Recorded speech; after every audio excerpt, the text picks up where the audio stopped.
Sagalee Ameerikaa wixataa qabee hanga jimaataatti galgala keessaa sa'a 2:00 jalqabee hanga sa'a 3:00 meetir baandii 19:22-25 irratti Waashingtan DC irraa kan dabarsu sagantaa afaan Oromoo amma jalqaba.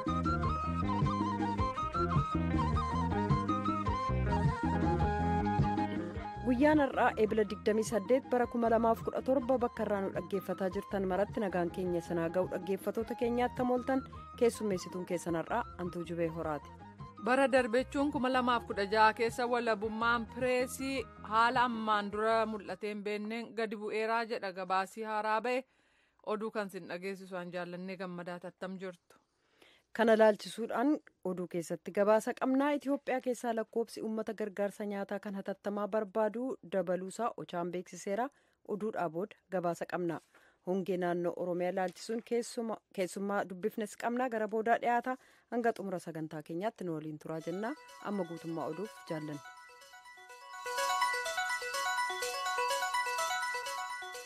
Bara darbe jechuun 2016 keessa walabummaan pireesii addunyaa irratti waggootii darban 13 keessatti mul'ate haala hin beekneen gabbu'uusaa jaarmiyaa as yuunaayitid isteetsi keessatti maadheeffate kan waa'ee mirga dhala namaa ibsee jira. jaarmiyaan Global Publication for Freedom House jedhamuuf daayirektera gameettii kan ta'an Jennifer Dunham VOA waliin gaaffiif deebii gaggeessan qabu soraadhees. Freedom House dhaaba mirga gaazexeessotaatiif falmu kan mootummaan Ameerikaa horiin qarqaaru baruun baraan rakkoolee gaazexeessota irgeetti jedhee irratti gabaas baasa. Mirgi gaazexeessota maal fakkaataa jedhellee dubbata. Baran biyyi 195 qorate. Dhaabi kun ardhallee akkuma baruun baraan gabaas baasa. Jennifer Dunham Freedom House'tti daayirektarii olaantu. Akka jecha isiitti biyyatti cufti sila mirgi namaatii fi pireesii addunyaallee eeguu fi seera baafatanii ittiin buluutti jiranii seera kana hin fudhannaa jedhanillee.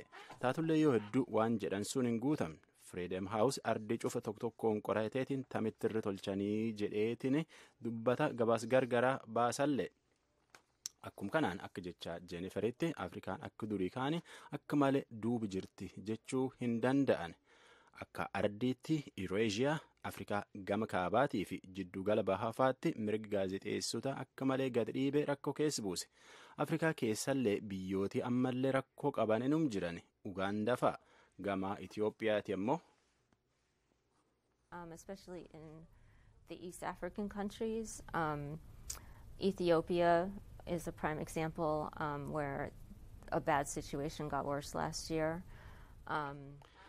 Akka Jennifer jettutti Itoophiyaa rakkoolee akkanaa gugurdoo kanaan himatan keessaa tokko fakkeenyaaf bara 2016 jalqabeetii yoo ilaalanii rakkooleen mirga gaazexeessitoota hedduun jiraachuus dubbatti itti gaafatamtuun yookaan daayirektarii Freedom House tunin. Tan maleellee Freedom House Itoophiyaatti akka gaazexeessotii yaanii hojii hojjetan hin dhowwitii jedhan fakkeenyaaf agayii dabarte keessa akka gabaas kanaatti gaazexeessota dhaaba oduu Ameerikaa PBS 2 fi miilota isaanii 3 isaanii shaashmannee fi naannoo sunitti lafboonii tammaatti dhaqanii oduu dabarsaa bahanii qabanii finfinnee raranii achi socho'uu dhowwan gaazexeessota waan hiriira mormii gabaasanillee haalootti bahanii jedhu itti gaafatamtuun tunin. Afrikaan gamii dhiyaakki jecha Jenniferitti ammaan tan akka durii kaan waan waraana keessa hin jirree fi gara mirga gaazexeessotaa eeguutiin mirga xiqqoo wayyaa deemuu jirti. Biyyooti hedduun yoo filannoon geettu dhiba akkana fidanii jette fakkeenyaaf paartileen dorgomaan cuftinuyyuu walqixxee miidiyaatti fayyadamuu dhabuu fi rakkoolee akkana kanaan mul'ata. Fakkeenyaaf waan dhiyoo mul'achuu jira keessa akka jechi daayirektarii olaantuu Freedom House'tti bulchootaa fi deeggartooti isaanii gaazexeessotatti dheekkamuu arrabsuu fi miidhuufaatti mul'ata. Fakkeenyaaf biyyooti firii yookaan immoo biyyi bilisaa jedhan akka Poolaand faan, Serbiyaa faan, Yuunaayitid Isteet faan, Filippins, Afrikaa kibbaa, Speen, Kooriyaa kibbaa, Deenmaark, Cheek, Hangaarii, Biraazil faanii biyya ufuuftuyyuu silaa walaaf jedhanitti rakkoo uumuu jira jedhe. Dheekkamsi akka pirezidaantiin Ameerikaa Doonaald Tiraamp gaaf filatamee itti jiruu fi dhiyoo tanallee bulchootii dubbiin jajjabduun inni itti deemuu jiru mirgi gaazexeessotaati laaffistii jedhe.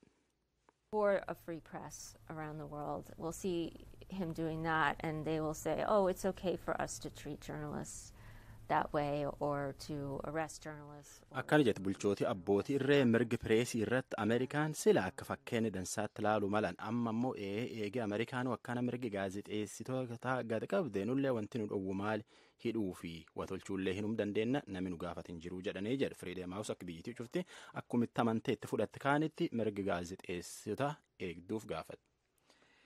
Abuniin Kaatolikii Roomaa Firaansis Masrii keessatti daawwannaa guyyaa lamaa jalqabanii jiru. Iddoo sanatti kiristaanotaaf musliimota gidduutti nagaan akka bu'u gochuuf yoo ta'u, kunis waldaan kiristaana kooptik boombiin haleelamee namni 45 ajjeefamee booda. Poop Firaansis masjiida mootummaan gaggeessu kan Al-Azhar jedhamuuf imaammata guddicha kataan Sheekh Ahmed Al-Tayyib waliin wal arguuf jiru.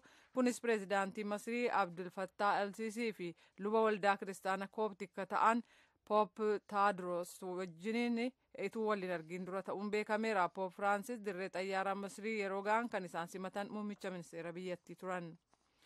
Kooriyaan kibbaa caasaatti isa misaa'ilaa ijaaruuf kan oolu $1 biliyoona akka laattuuf gaaffii pireezidaantii Yuunaayitid Isteetsi Doonaald Tiraamp dhiyeessan biyyattiin fudhatama dhabsiistee jirti. Ministiriin ittisaa kan Kooriyaa kibbaa har'a ibsa baaseen ijaarsa kana kan ilaaleen ejjennaan Ameerikaaf Kooriyaan kibbaa qabaataa turan hin jijjiiramne. Kunis mootummaan Kooriyaa kibbaa lafa kun irratti ijaaramuu fi waan deeggarsa kanaaf oolu kennu yoo ta'u, mootummaan Ameerikaa gatii caasaa ittisa kana ittiin ijaarsisanii gaggeessaniif suphanii baasuu ka jedhu kennameefii jira jedha. Kunis waliigalteen kun bara darbe 2016 keessa pireezidaant Yuunaayitid Isteetsi duraanii Baaraak Obaamaaf gita isaanii kan Kooriyaa kibbaatti tolfamee jedhu.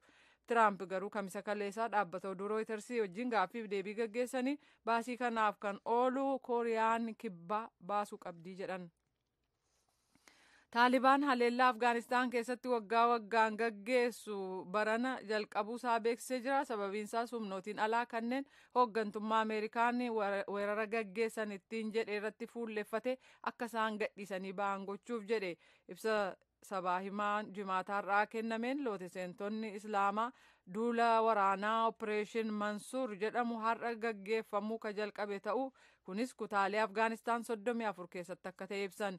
Maqaan duula kanaaf kenname hoogganaa Taalibaan Mollaa Akbar Mansuur kan bara darbe xayyaara nammaleeyyii Yuunaayitid Isteetsiin ajjeefame sanaan kan moggaafame ta'uu dubbataniiru. Haleellaan kun kallattiin haleellaa gaggeeffamu riphanii haleelu balaa of wareegotaa bifa adda addaan kan gaggeeffamu ta'uun ibsameera. Waraanni Taayilaand kutaalee daangaa kanneen gama kibbaan sadarkaa of eeggannoo olaanaarra ka jiru ta'uun ibsameera. Kunis guyyaa looteseentonni hokkaratti jalqaban waggaa 13ffaa kabajuuf jecha masjiida keessatti haleellaa baname namni 32 ajjeefamee booda. Mootummaan Taayilaand guyyootii dhiyeenyaa kana keessa hokkarra hammaataa dhufus garee hidhattoota hedduu waliin karaa sirnawaa hin taaneen marii nageenyaa jalqabe waan jiruuf eegumsa jabeesse. Waggaa 13 dura jechuun bara 2014 dhangala'iinsi dhiigaa guddaa ka ta'e hidhattoonni looteseentotaa kutaalee naannoo daangaa ka biyyattii gama kibbaa 4 keessatti haleellaa baatii 3 ega gaggeessanii booda ture. Erga sanaa as looteseentummaa xumursiisuuf yaalii ta'een lubbuun nama 6,500 galaafatameera. Duula waraanaa Siiriyaa keessaa dhaabsisuuf Raashiyaa irratti dhiibbaan dabalataa godhamuu qaba jechuun tokkummaa mootummootaatti ambaasaaddarri Yuunaayitid Isteetsi Niikii Heelii kamisa kaleessaa dubbataniiru. Baay'een keessan mootummaa Siiriyaa irratti dhiibbaan godhamuu qaba jettan garuu dhimmi jiru isa miti kan dhiibbaan irra kaa'amuu qaba Raashiyaadha jedhaniiru. Oduun keenya kanuma.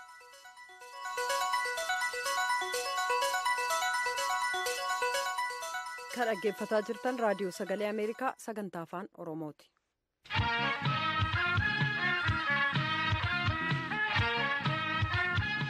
Lammiiwwan Itoophiyaa gargaarsa yeroo hatattamaa barbaadan kanneen miliyoona 2.2 ta'an gargaaruuf jecha mootummaa waliin walitti dhiyeenyaan hojjetaa akka jiru ta'uu tokkummaa mootummootaatti waajjirri qindeessa gargaarsa namoomaa beeksisee jira. Lakkoobsi haaraan kun gargaarsa midhaan nyaataa yeroon dhaqqabsiisuu isa jedhu daran rakkisaa akka taasisu dubbii himtuun Ochaa Choice Okoroo raadiyoo sagalee Ameerikaaf ibsaniiru. Waggaa darbe hongee mudateef deebii kennuuf hojii duulaa hojjetame hojjechuuf qophaa'uu isaanii garuu beeksisanii jiran jedha Iskandar Fireew Finfinneerraa. Baatii muddee darbe kan ifa taasifame galmeen gargaarsa namoomaa ittiin gaafatan keessa deebi'uun xiinxalameera. Lakkoobsi namoota gargaarsa barbaadaniis beekameera. Akkuma kanaan hongeen wal qabate lakkoobsi lammiiwwan biyyattii gargaarsa yeroo hatattamaa barbaadanii miliyoona 7.8 ga'uu Ochaan beeksisee jira. Itoophiyaatti dubbiimtuun waajjirichaa Choice Okoroo baatii muddee keessa lakkoobsi beeksifamee ture roobi yeroo arfaasaa akka roobi naannoo horsiisee bulaa roobus kan abdatame ta'uu beeksisan. Kun waan hin ta'in hafeef lakkoobsi gargaaramtoota dabaleeraa jedhan. rooba arfaasaa gaariin ta'in argaa jirra. Roobi guutummaatti nafne garuu amma barbaadamu roobaan jiru. Kanarraan kan ka'e lakkoofsi namoota gargaarsa barbaadanii dabalaa deemuusaa argaa jirra. Lakkoofsi kun akkuma ati tuqxe miliyoona 2.2 dabaleera. Deebii kennuuf maallaqi barbaachisus ni dabala jennee abdannaa jedhan. Lakkoofsi namoota gargaarsa barbaadanii dabaluunsaa kan ibsame kana dura galmee baatii muddee irratti ka tuqame miliyoona 5.6 deeggarsi barbaachisu guutummaan utuun argamini. Sagantaan nyaataa addunyaa fakkeenyaaf akka jedhutti dhiyeessiin midhaan nyaataaf ka barbaachisu doolaara miliyoona 600 keessaa hanga ammaatti kan argame walakkaa qofa. Lakkoofsi namoota gargaarsa yeroo hatattamaa barbaadanii miliyoona 2.2 dabaluun immoo lakkoofsa maallaqa barbaachisuu ol guddise. Dubbi himtuun Ochaa haala isaa qorataa jiraachuu beeksisan. Akkuma ati tuqxe lakkoofsi gargaaramtootaa waggaa kana kan nuti karoorsinerraa dabaleera. Baatii 4 keessatti miliyoona 4 dabale. Kanaaf keessa deebinee xiinxalaa jirra. Baatii 2 keessatti gama yeroo baatii arfaasaa geggeessina. Qophii ta'uu keenya mirkaneessuuf illee haala isaa qorataa maallaqa itti dabalaa nu barbaachisuusaa tilmaamuuf irratti hojjetaa jirra jedhan. Waggaa darbe elniinyoon wal qabatee hongee mudateen lammiiwwan Itoophiyaa miliyoona 10.2 gargaarsa nyaataa kan hatattamaa eeggataa turan. Hongee sanaaf deebii kennuuf deebiin hawaasa addunyaa biraa argame kan nama jajjabeessu ture. Haala isaa kan yaadachiisan Choice Okoroo isa baranaatiifis maluma sana kan gargaaraman ta'uu dubbatan. Hongee waggaa darbeef kanneen deeggarsa kennan arjaa turan. Mootummaanis qajeelfama cimaa kennee ture. Kanaaf balaa dhufuu malu ittisuu dandeenyeerra. Waggaa kanas akkasuma ta'a jennee abdanna. Waggaa darbe duula geggeessinee turre malattiin maallaqa walitti qaban illee lafa keenyee turre. Waa'ee balaa sanaa hubannoo kennuuf jecha waggaa kanas haaluma wal fakkaatu karoorfataa jirraa jedhan. Choice akka jedhanitti lakkoofsi dabalaa waan deemuuf haala yaaddessaatu jira. Kanneen deeggarsa barbaadaniif gargaarsa midhaan nyaataa ittiin ga'uuf waajjirri keenya mootummaa waliin walitti dhiyeenyaan hojjetaa jira jedhaniiru. Lakkoofsi namoota gargaarsa nyaataa hatattamaa barbaadanii dabaluunsaa ibsamuu ka jalqabe torbee kana. Naannoo beelli kun keessatti mudate aangawoonni naannoo Somaalee garuu dursanii dubbataa turan.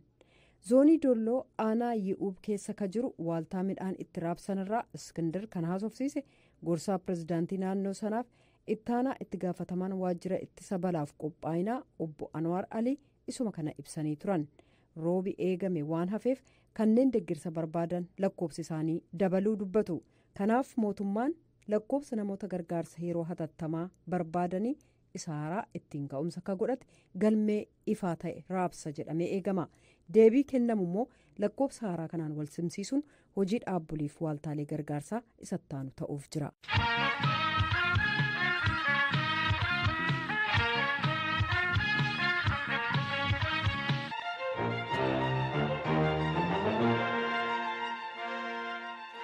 Itoophiyaa keessatti uummata miliyoona 8tti dhiyaatutu gargaarsa eeggata. Kana keessaa tokko aanaalee godina Baalee keessa jiran.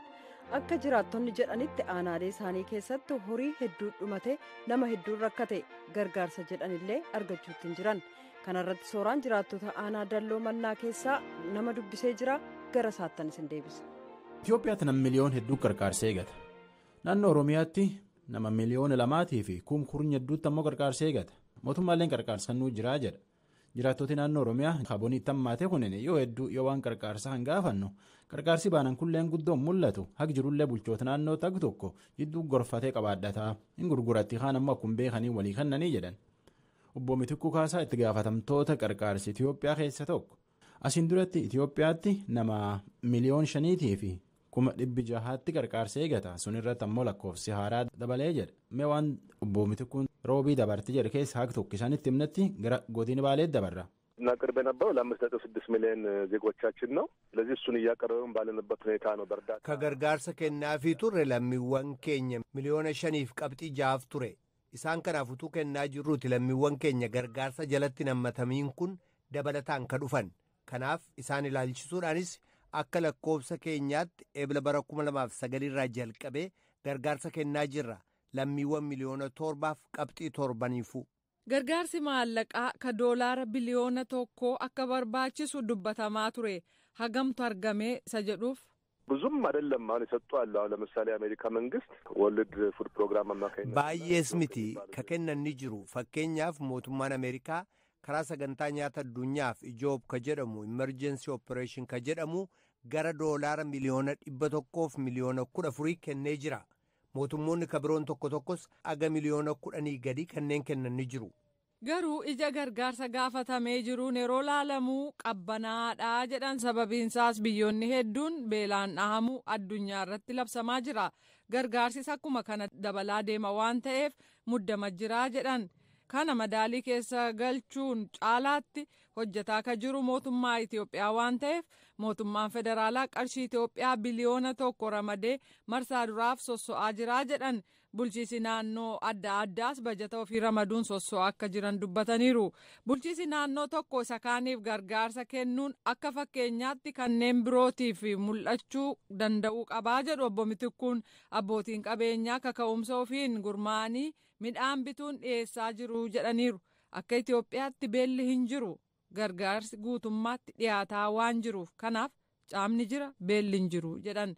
Naannoo caamni mudateetti mana barnootaa deemuun ijoolleen dhaabanii jiru ka jedhameef dhaabatee ture. Kana ittisuuf mana barumsaa keessatti nyaata dhiyeessuun ijoolleen akka baratan ta'aa akka jiru dubbatan. Kanaaf mootummaan federaalaa qarshii miliyoona 100 miliyoona 98 ramaduusaa bulchiisi naannoos bajata ofiirraa ramaduu isaanii dubbatan. Kanaan ala jaarmiyoota alaa kan akka Save the Children, World Food Program sagantaa nyaata addunyaa fi kanneen biroo sagantaa nyaataa mana barumsaa keessatti kennamutti dabalamanii hojjetaa akka jiran ibsaniiru. Amma immoo gara godina Baaleetti deebina. Godini Baalee godina bonaaf oolaan itti hammaatu keessa tokko. Keessattuu warri gammoojjii rakkoota akkana tan guddoo himata. Namni nureef waan dalloomannaati dubbifnilleen namni hedduu dedeemeetiin waan lafti keessa jirtu laalu. Namni kun maqaa himachuun feene taatullee dalloomannaa keessa dubbate bonii barana kun laga gugurdaa gossee baddaa gugurraatti balleesse nama hedduu beelessee jedha. Qarqaarsi silaa hin kennan jedhanillee akka tokko bulchoota aanaatii fi bulchoota gadiitti jidduu gorfataa jedha. Yoo aanaalee Baalee keessi dedeemte maanfa argitee jedhee gaafadhe. Wantoota argu kana keessa Baalee bonaan miidhamtee laggeen gurguddootu goggoge kan akka weebii kan akka weelmal kan akka biddiimoo laggeen gurguddoo kan akka shaawwee itu goggogee hongee guddootu ummata kanallee mudate. Ummanni haalaan beela guddoo loon irraa dhuman midhaan nyaatan hin dhaban oolaan ummatatti ni buutee ammallee achii as wanni garaagarummaan jirtu yoo jiraate rooba torbaan tokko lamallee taatu roobaa ture. Roobni sunillee addaan cicitaa wanni ummanni lafaa qabu hin jiru. Midhaan qaala'ee jira akka malee qaala'iinsi midhaanii fakkeenyaaf amma yoo boqqolloo fudhatte 850 jedhan kuntaalli xaafiin 1,400 akkasii wanni hundi ummanni amma beeyta beelli kun duraan magaala baadiyyaa keessa jira jedhan amma mootunuu magaalaa keessallee ummanni magaalaaf baadiyyaallee mana turoksee ummanni beeytee wal arguu dhabe malee ummata fiiguu isaa agarta malee keessi isaa haalaan miidhamaadha. Baalee akkana jirti rakkoo guddoo keessa jirti. Mee aanaaleen ati keessa deemteetiin argite faan kam fa'a? Ani daldalaadha achi olii gadi deddeemaa aanotuma Baalee kana keessa bakka fakkeenyaaf karaa dalloomannaa kanallee karaa madda walaabuu kanallee ni deddeemaa. Lafti tun hundi lafa rakkooti lafa beela keessa jirtu lafa aanota akka fakkeenyaaf aanaa harannaa bullukufaa kanneen akka jaarraallee gara haroo dumaal kana fa'a aanaa barbaree rakkoo guddoo keessa jiran gandoota hedduutu beelaan alame. Yoo akkan dedeemtu kan horii du'ee karaa ciisfaa nama midhaan qarqaarsa eegata tataa'ufaa maan argita? Gara amma fakkeenyaaf Baalee karaa jaarraa faa karaa gaasaraa kana faa gara Singabbuunee yoo karaa Ginniir kanaan gad deemnu ummanni hedduu rakkoo guddoo irraa kan ka'e lagni goggogee loon waan dhuguu hin qabu. Bishaan ajaa'aa tokko dhuga achi keessa bishaan fooliin isaatu ajaa'aa ta'e bishaan san dhugee bishaan san irra loon dhukkuba fuudha. Dhukkuba eega fuudhe loon sun yoo ati gabaggeeffatte gurgurachuu hin dandeettu. Manatti illee loon san qaltee itti nyaachuu hin dandeettu. Yoo nyaattellee boru waan ittiin jiraattu hin qabdu. Miidhaa guddootu mul'achuu jira. Uummanni karaarra ba'ee maanguddoo dullootii ilmaan xixiqqoon karaarra ba'anii hojii barbaadan jedhaniitiin ka hojii sanillee argachuu hin dandeenye karaarra bahanii yoo karaarratti oolan agarta waan hedduu garaan sirrifatu. Lafti tun amma gammoojjii baddaa qabdi. Baalee gammoojjii baddaa qabdi akkuma atuu beeytu gammoojjiin tun irra hedduu loonii re'ee fi gaala horsiisuun beekamti. Kana hundatu miidhame. Gaalli tokko fakkeenyaaf gaala hagi guddina isaan beeytaa qaama isaa waan fakkaatu ni beeytaa gaala guddaa santu gadhumeetiin miidhamarraa oolaarra gammoojjummaan baay'achuu irraa kan ka'e gaalli kun aga ilmee re'eetitti deebi'eeti wayitaduu agarre kan ijateenaan agarre. Baddaan gugurdoon ati maqaa beektan fakkeenyaaf bokka dhabdeetiin guddoo goggoddifaa gugurda qaqaarifaa fa'aa jiraatti. Baddaan harannaa akkuma biyyattiitittuu akka biyya Itoophiyaatti sadarkaa lammaffaa irratti argama. Bosonni isaa bosona guddaa haalaan guddaa ture. Bosona ilma namaatii miti shimbirti keessa bararuu hin dandeenye. Bosona saniitu cicciramee dhumee gammoojjummaadhaaf saaxilamee saannateen dur qabbanaan beekamtu har'a tisheertiidhaan keessa deddeemtaa. Baddaa rirallee odhaqxee riraan kun walqabataadha. Baddaa harannaatiin walqabataadha. Gaarreen baaleetiin marfamee gaarreen walqabatoo baaleetiin walqabateetiin kan argamu yommuu ta'u gaarreen kana bakka dur qabbanaa fi ati beettee uffata wayaa gurguddoo osoo uffatiin keessa bahuu hin dandeenye san har'aan tana gammoojjuma nammaachuu irraa tisheertii takkaan keessa deddeemta. Rakkoo akkanaatu jira. Yoo akkan deddeemtu kana mootummaan waan namaan qarqaarfaa fakkeenyaaf waan akka liqeef qusannaa taanaan seeftineetii taanfaa maal argite yoo hadar deddeemtu akkan? Waan tokkolleen agarree gargaarsa amma dura akkas jedhanii gargaarsan keessallee waan dansaan yaadachiifte gargaarsan keessatti mootummaan yookaan ammootu dhaabbanni tokko uummata beelawaa kana gargaara jedhanii gad ergan waan kana magaazina keessatti kuusaa midhaaniitti kuufachuudhaan yeroodha tokkoffaa yeroodhaan uummata kanaaf hin kennanii yoo maka kennanillee taate namni tokko fakkeenyaaf ka kuntaala tokko fudhatu ka kuntaala tokko gad fudhatu maallaqa irraa fuudhan bultoonni gandaa warroonni walumaa ta'anii kun qaamonni silaa mootummaan biyyaaf dalaga jedheetiin achi kaayyatu uummata kanarraa qarshii haga 200-500 fudhachuudhaan tokkoffaa si calalla jechuufu uummanni waan kana calallii kana keessa seenee waan sun argachuufu maallaqa isaa baasa baase boodallee gaheen tun amma dabareen tun teetii miti sin dhaqqabdu galii jedhanii uummata akkasi galchan fa'a agarra maali kabira mootinu ammaan tanatti kunoo ammuma tanattuu uummanni kun gargaarsa tokkollee kan namaaf hin jiru midhaan gargaarsaa kan dhufellee kuufamee taa'a jechaa fa'a dhageenyaa garbirootiin harreelee geejjiba silaa uummanni kun waa itti fe'achuuf bahe dhiheenuma kana waan dhibiteenaan argaa turre magaalaa roobee gudditti tana keessa roobee fa'a magaalaa gudditti godina baalee magaalaa akka goobbaa kana fa'a keessa deddeemnee wayita karaa dabarunni agarra harreelee geejjiba uummanni fe'atee baadiyyaa irraa dhufe lafa dheertuu irraa dhufe harreelee qullaa osoo ittiin fe'atiin qabatee wayita deemu fa'a agarra waan akkanaa. Eenyu qabatee deema? Uummanni baadiyyaa dhufe harree ofii silaa midhaan gargaarsaa itti fe'adhaa itti argadha fudhadha jedheetiin fe'iinsaaf qopheeffatee ka bahee dhabuurraa harree qullaa geejjiba qullaa qabateeti wayita inni galu gara mana ofiitti galu agarra. Yoo akkan dedeemtee ittiin jettu kan keessumattuu iyyuu manneen barnoota fa'aa gara gammoojjii kan keessatti barumsiyaati ijoolleen waan mirkana manneen barnoota ka cufan fa'a. Ijoollee hedduu arge ijoollee mana barnoota irraa maal nyaannee barannaa har'ayyuu waan nyaanne sababa sanii hafee ijoollee jettu aniyyuu ijatiyyaan arge ijoollee hedduu arge ummata kanarraa dhalanne waan ta'eef ummatuma kanarraa kana waliin jiraachaa jirra waan ta'e waan ummanni keenya keebbuleetiin oolu ofii kenna agarra maaliif nulleen ummatuma kana waan taaneef.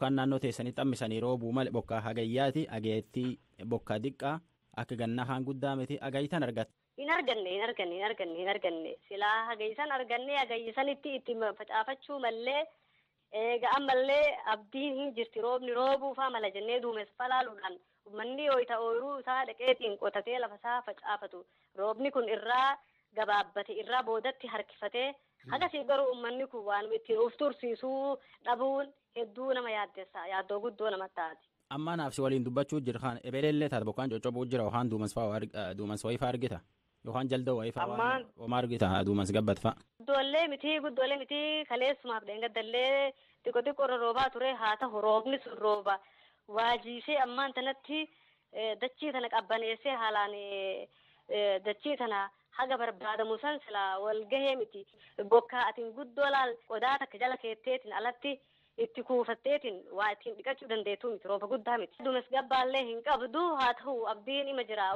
waaqni ima roobaa ummata kan ima dhaqqaba jennee abdanna. Qophiin tintaarratanumaa keessummaa kiyyaa hin galateeffadha. Sanii bokkaa eegattanii fi waaqii bokkaa sanii buusee malkaa san dabarsinnaa jennaani boqonnaa dansaa keessanuu turaa jennaa ansoraa haala keeti.